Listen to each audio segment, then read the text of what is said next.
Dua warga Indonesia yang positif terinfeksi virus corona Jawa Barat Ridwan Kamil Minggu pagi dengan mengeluarkan pernyataan warga terkait negaranya penanganan COVID-19 di wilayah Jawa Barat. Selain memperbarui data pasien dan upaya pengawasan berikut terkait ini adalah timeline COVID-19, perjalanan Gubernur juga bagaimana menyampaikan arahan warga vaksinasi Jepang dan pasien data bagi warga negara Jepang.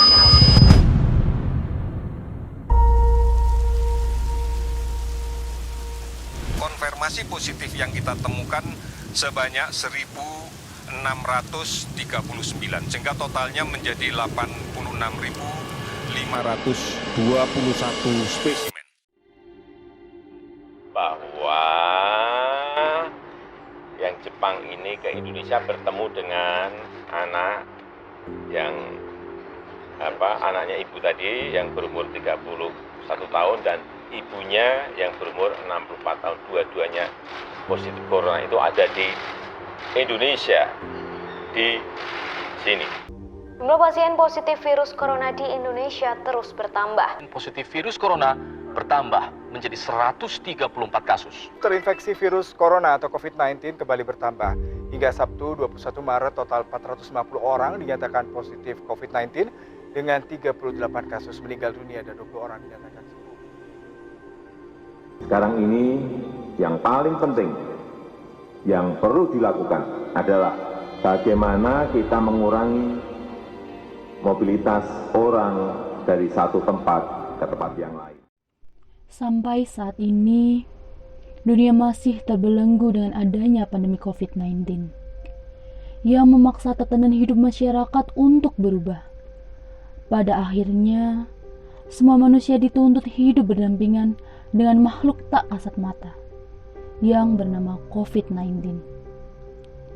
Kondisi tersebut menyebabkan pembahasan mengenai era kenormalan baru semakin menguat di kalangan masyarakat Indonesia. Kenormalan baru bukanlah sebuah gagasan sederhana yang mudah diimplementasikan, terlebih jika menyangkut aspek sosial dan budaya. Tempat di mana masyarakat berkumpul membentuk suatu komunitas. Istilah kenormalan baru dalam aspek kebudayaan menyebabkan budaya Indonesia yang melibatkan banyak orang menghilang. Namun, disertai dengan munculnya budaya baru dalam masyarakat.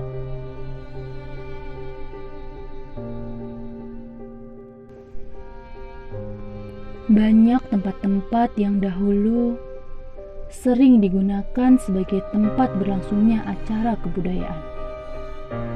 Namun, sekarang kosong dan tak pernah terlihat ada acara di sana.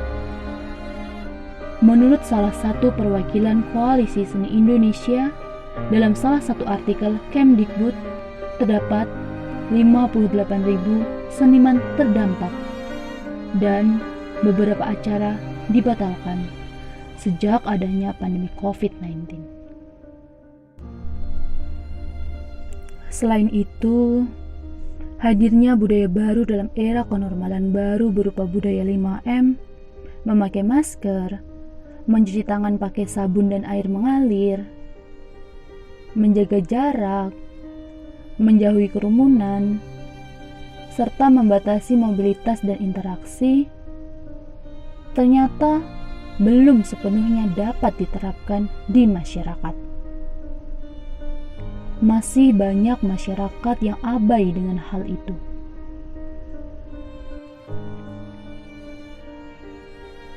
Adanya pandemi COVID-19 juga memiliki dampak ke lini yang lebih kecil, seperti organisasi dan komunitas.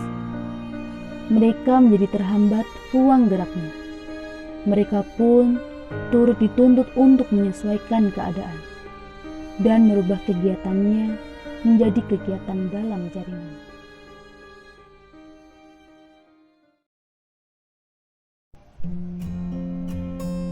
Berdasarkan segala masalah yang telah dipaparkan, Indonesia membutuhkan uluran tangan, buah pikir, dan tentunya aksi nyata dari seluruh elemen terutama generasi muda. Sebagai generasi muda, kita dituntut untuk memberikan kontribusi. Kontribusi itulah yang akan membuktikan bahwa slogan generasi muda sebagai agent of change akan terus hidup. Pandemi COVID-19, isu kenormalan baru, lunturnya budaya Indonesia, hingga munculnya budaya baru seharusnya tidak menghalangi niat dan peran para generasi muda penerus bangsa untuk memperbaiki tatanan yang sempat dan sedang berubah drastis. Maka, kami dari Universitas Negeri Yogyakarta memiliki sebuah gagasan berupa bentuk baru dari komunitas yang peduli akan budaya. Komunitas ini berbentuk komunitas virtual yang bergerak untuk turut serta dalam menjaga eksistensi budaya Indonesia dan mengedukasi masyarakat terkait budaya baru yang berkembang di era kenormalan baru. Komunitas virtual ini dilengkapi dengan aplikasi khusus. Aplikasi ini berguna sebagai tempat sharing dan edukasi kebudayaan yang akan dikembangkan ke berbagai macam kegiatan oleh komunitas virtual. Komunitas virtual ini bernama Konvergen, komunitas virtual remaja penggerak kebudayaan. Aplikasi dari komunitas ini bernama Konvergen. Berikut merupakan tampilan awal aplikasi berupa halaman login, di mana Anda bisa melakukan login dan register aplikasi. Selanjutnya, yaitu halaman profil yang berisikan data diri Anda yang tentunya bisa Anda sesuaikan. Lalu, berupa halaman utama, di mana dalam aplikasi ini terdiri dari 6 fitur utama yaitu live stream, jadwal kegiatan, daftar komunitas, berita terbaru, video kegiatan, dan edukasi. Selanjutnya yaitu list komunitas yang berisi daftar komunitas yang tergabung dalam Konvergen. Lalu, berupa detail komunitas. Selanjutnya berupa tampilan acara komunitas, lalu tampilan detail acara, selanjutnya fitur live streaming dan fitur full screen live streaming. Sampai jumpa eksklusif on Konvergen.